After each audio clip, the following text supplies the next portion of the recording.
proses pengadaan waktunya sudah sangat singkat. Nah, ada perlengkapan yang berhubungan dengan pemilih, yaitu surat suara. Gitu ya. Itu yang mau tidak mau memang secara pasti jumlah pemilihnya berapa. Karena undang-undang mengatakan pencetakan surat suara bukan dari TPS tapi dari DPT.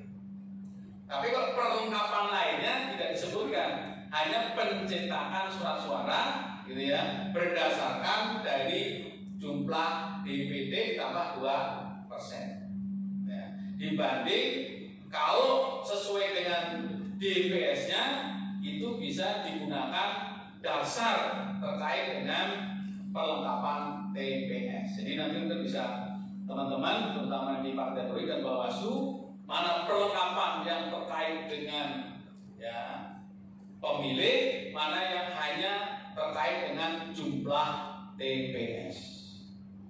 Nah, kemudian ada DPSHP yang sudah juga ditetapkan oleh KPU, pengumuman DPSHP. Nah, di dalam proses pengumuman ini tanggapan masyarakat dan juga temuan dari Bawaslu, masukan dari Bawaslu dari peserta itu menjadi penting, gitu ya. Karena KPU juga menyadari tidak semudah, gitu ya. Kita bayangkan untuk bisa mendata masyarakat 100% sempurna, gitu ya. Pada saat coklit mungkin orangnya belum meninggal, tapi pada saat pengumuman DPS sudah meninggal atau pindah. Nah, perlu ada tanggapan sebelum ditetapkan DPT, maka bisa dilakukan proses, gitu ya, agar nanti pas DPT betul-betul akurat sesuai dengan yang ada di lapangan. Nah, ada perbaikan DPSHP, kemudian penetapan DPT di 20 Juni dan di akhir nanti tanggal 21 Juni. Nah, diusahakan kewajiban menetapkan daftar tetap itu adalah KPU kota, gitu ya. Jadi KPU kota yang menetapkan daftar pemilih tetap. Nah, jadi nanti tanggal 21 Juni paling akhir teman-teman KPU kota akan menetapkan DPT. Nah, provinsi hanya tugasnya merekap saja sebagai dasar untuk disampaikan kepada KPU RI berapa jumlah DPT dan TPS-nya. Nah, lanjut.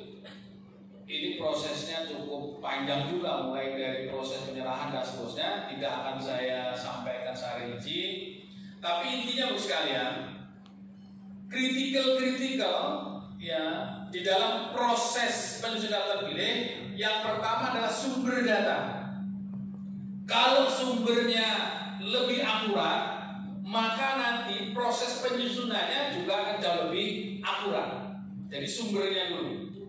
Yang dua adalah prosesnya. Jika prosesnya dibantu oleh sumber daya yang baik, kemudian dibantu dengan sistem yang baik, dan tanggapan dari masyarakat yang aktif dan peserta pemilu yang aktif juga, maka juga akan mempengaruhi dari akurasi data pemilih. Ya. Nah, yang terakhir tentu memang sangat terkait dengan mobilitas dari masyarakat kita.